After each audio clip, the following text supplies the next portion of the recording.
¿A qué nos referimos con identidad? La pregunta ¿quién soy? Es una pregunta que se la ha hecho todo ser humano a lo largo de la historia. ¿Y yo quién soy? ¿No?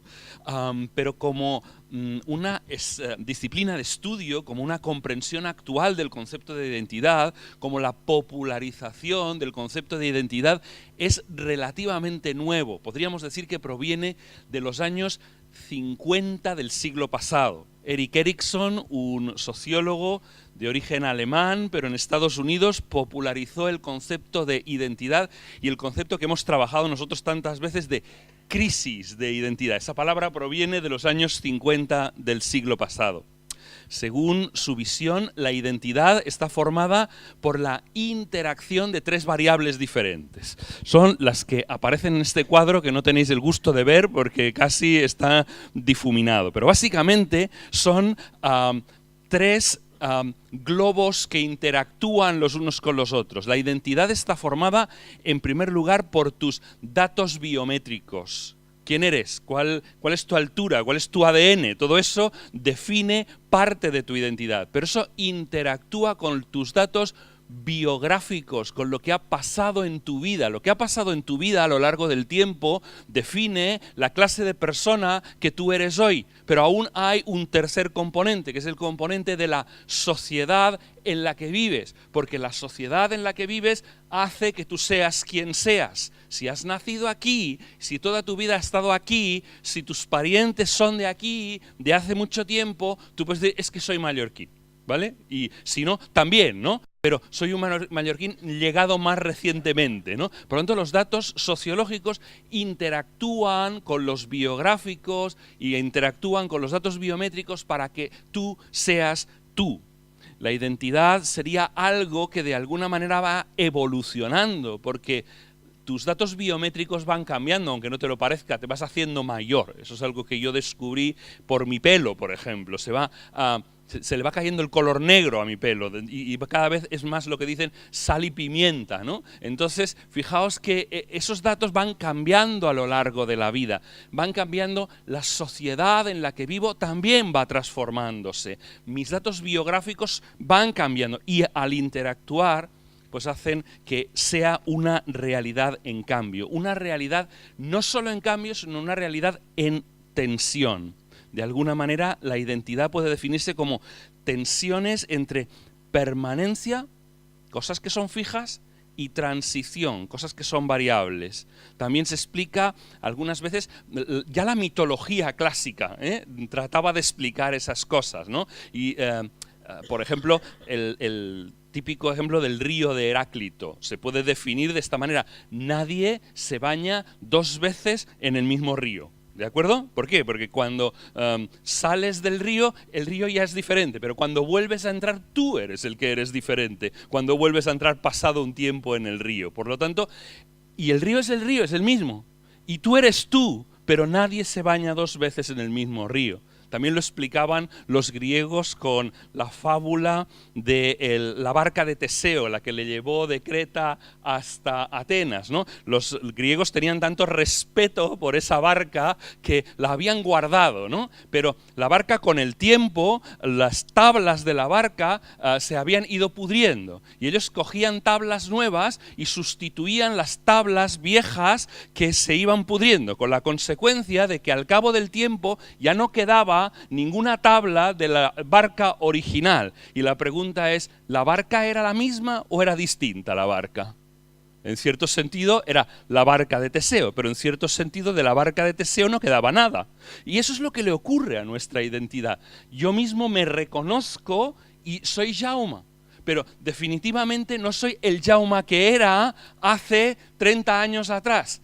La identidad siempre juega entre esos dos polos, entre la transición y la continuidad para definir quién acabo siendo. Algunos hablan, en lugar de identidad, hablan de las identidades.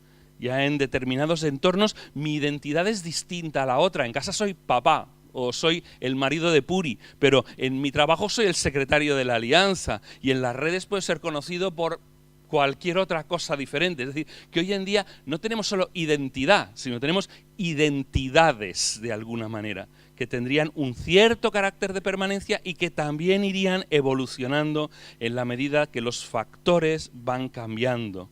Soy yo, me reconozco, pero la edad, las circunstancias me van cambiando de niño a joven, de joven a adulto, de adulto a persona mayor. Así, la identidad sería la historia, la narrativa que nosotros contamos de nosotros mismos. La identidad es como yo me explico a mí mismo, por decirlo de alguna manera. Bien, vamos a pasar a la segunda parte, a la parte de la identidad líquida. Algunas muestras de la identidad líquida. El gobierno británico encargó a un grupo de expertos un estudio llamado Identidades futuras, el cambio de identidades en los próximos 10 años. ¿Por qué el gobierno británico gastó ese dinero? Porque lo que está viendo es que lo que se está produciendo en el país es un tremendo cambio del concepto de identidad. Las identidades cada vez cambian más rápido. ¿Os acordáis que os estaba hablando de esa parte de la identidad que va cambiando? Pues bien, la parte móvil de nuestra identidad se está haciendo grande y la parte fija de nuestra identidad se está empequeñeciendo. Esto es la característica de nuestro tiempo. En 2015 el New York Times se refería a el año 2015 como el año que nos obsesionamos con la identidad. La identidad es algo que hoy en día está en discusión permanente. La parte fija adelgaza, la parte móvil abarca aspectos que antes se consideraban fijos. Dejadme que os ponga un ejemplo. El tema del género. Antes nacías hombre o mujer. Hoy en día el género, que era un concepto dado, hoy en día es parte de lo que tú eliges. Tú defines tu mismo género, tu misma identidad sexual.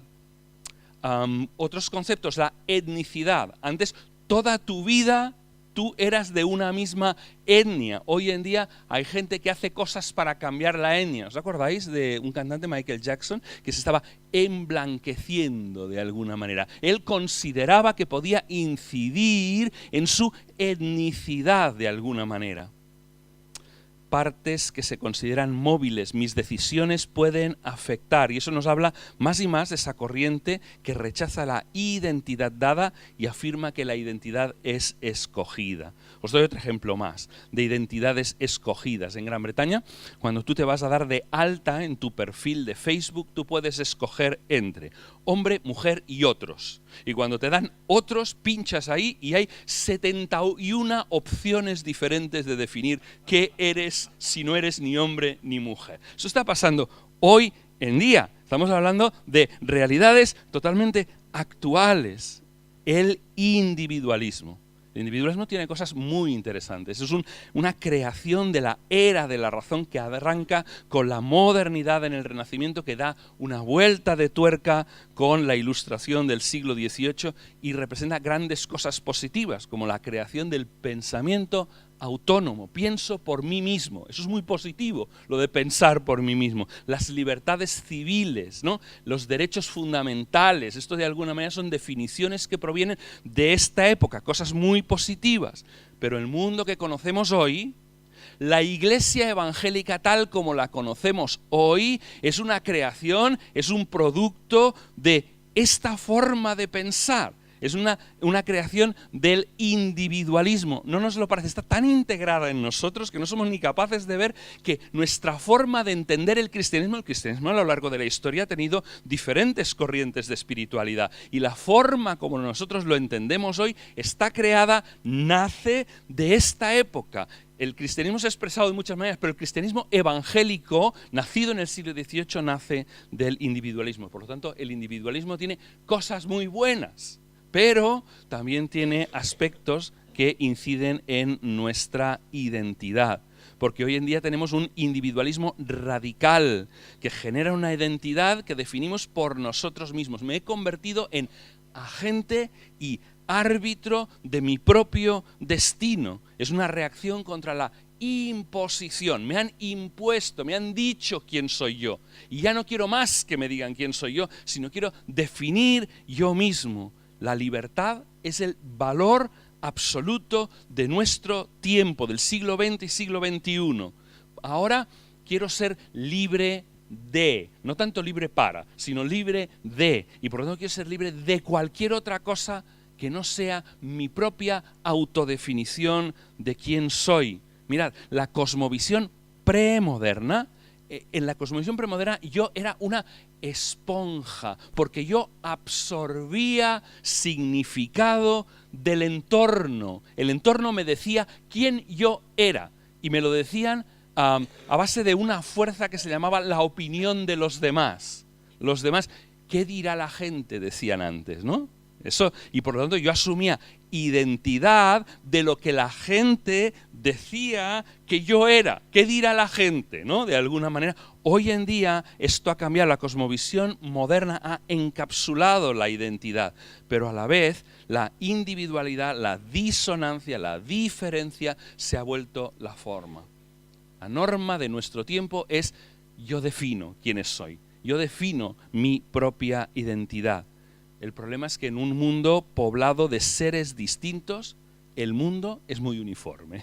Nos pasa como a los adolescentes, que tienen que diferenciarse de sus padres, pero para diferenciarse de sus padres tienen que hacerse iguales que sus pares. Y hay una tensión entre la diferenciación y la uniformización. Tengo que vestir igual, tengo que hablar igual, para ser aceptado. Por lo tanto, la identidad juega hoy en día en esa tensión que tiene un adolescente. Por una parte necesito individualizarme, pero por otra parte tengo una enorme necesidad de significado, de sentido. Y estoy en duda cada vez más de quién soy. Tenía aquí pensado explicaros una cosa que es muy chula acerca de la conformación. ¿Cómo se conforma la identidad contemporánea? Superficialidad es la primera, nueva cultura de la vergüenza, dificultad para aceptar la propia imagen y consumismo. Pero esto lo vais a perder, porque voy a ir a por el cuarto punto, una perspectiva cristiana de la identidad.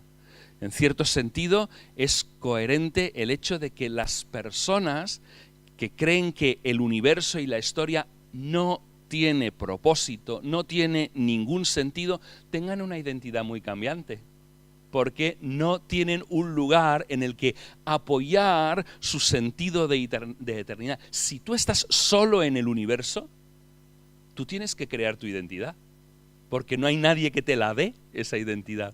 Pero es que no estamos solos en el universo.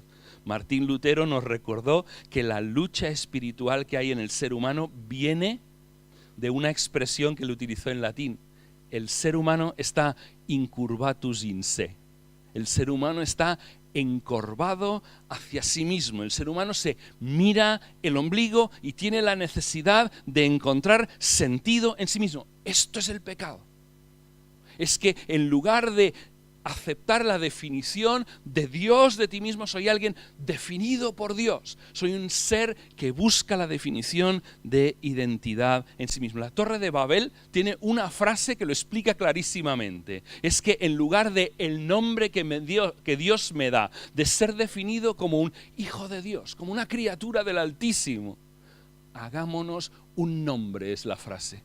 Hagámonos un nombre por nosotros mismos, creemos nuestra propia identidad, seamos el origen nosotros de quiénes somos. La cosmovisión cristiana comienza con Dios, en el principio Dios. El Nuevo Testamento tiene un inicio igual, en el principio era el Verbo, lo que da sentido a todo lo demás es Dios, es el Verbo en sí mismo, ¿no? Es curioso que Dios es el único que tiene el derecho a definir su propia identidad. Dios se define como persona con estas palabras: yo soy el que soy. Yo soy el único que puede definir su identidad por sí mismo, porque no la tiene diferida de nadie más, sino soy el que ha creado y el que tiene el sentido de eternidad. Es un Dios que sabe quién es, el que puede dar sentido e identidad a los que no sabemos quiénes somos si no estamos en Dios. No descubrimos nuestra identidad mirando dentro de nosotros mismos. No es una tarea de introspección el descubrimiento de la identidad, es una tarea de descubrir una identidad que está fuera de mí, que ha sido definida por Dios mismo, la identidad. Soy una criatura de Dios, soy un hijo de Dios. Es una identidad revelada, una identidad recibida. Jesús nos conoce por nombre, Él nos ha puesto nombre. Finalmente mi nombre final está escrito por Dios, el nombre final. Y Él define nuestra identidad tanto por creación como por redención. Somos hechos a su imagen y existimos para reflejar esa imagen. Todo lo que es mi vida es reflejar la imagen recibida por Dios en la creación. Cualquier otro dominio que no refleje el de Dios siempre será destructivo. Yo descubro mi identidad no en mi propia decisión, tampoco en la aprobación de los demás. En el origen, esa aprobación que yo buscaba de los otros desaparece, porque la única aprobación que busco es la aprobación de Dios. Y es Él quien me da sentido. Y eso es tremendamente liberador, porque mi identidad depende de lo que dice el ser incambiable y de su amor totalmente incondicional, que nunca cambia y que no se debe a lo que yo hago, sino se debe a su decisión de morir en una cruz. Eso es identidad incambiable, que nunca puedo perder. Finalmente, esa redención también la tenemos por redención, ¿verdad? Aunque desfigurada por el pecado, esa está siendo restaurada constantemente a la imagen de Cristo. Somos llenos de propósito y de destino. ¿Por qué? Porque nosotros siempre sabemos lo que tenemos que hacer y siempre sabemos para lo que estamos aquí. Porque nosotros estamos aquí para hacer lo mismo que vino Jesús a hacer a este mundo, para cumplir la voluntad del Padre. Y Jesús nos lo dijo con estas palabras: como el Padre me envió, así también yo os envío. Esto nos da sentido y propósito eterno. El cristianismo sí tiene que ver con identidad. El cristianismo es sobre identidad. El cristianismo no es una cuestión, no es una moral el cristianismo. El cristianismo no es una ética. El cristianismo no tiene que ver con lo que pensamos, sino el cristianismo tiene que ver con lo que somos. Lo que cambia en nosotros cuando nos hacemos cristianos no es nuestra moral, no es nuestra ética, no son nuestros sentimientos, no es nuestra adoración, sino que lo que cambia es quiénes somos. Porque volvemos otra vez a ser hijos del Dios viviente. Hemos sido aceptados por Jesucristo otra vez. Pero a la vez también produce un cambio de relaciones. Si el pecado nos había llevado a una ruptura con Dios y con los demás, la conversión nos lleva a restaurar relaciones. Ahora soy hijo de Dios, de la familia de Dios, mi nueva identidad. Y descubro que las identidades recibidas son mucho más fuertes que las identidades que me he fabricado. Todas las identidades que a lo largo de tu vida has construido sobre tus logros, sobre tus éxitos, sobre las cosas que tú has hecho en la vida. Y eso es sobre lo que construimos identidades, ¿verdad? He llegado a esto, he conseguido esto, soy este cargo, soy esta posición. Todo esto un día alguien lo tirará a la basura.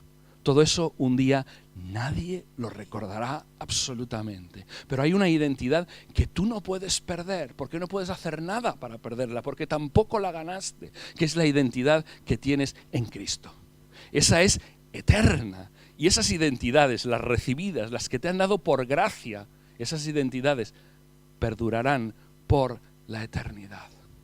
Por lo tanto, construyamos identidad sobre Cristo, construyamos identidad sobre lo que soy en Él y no sobre los éxitos, sobre la familia, sobre tus posesiones, que algún día alguien tirará a la basura.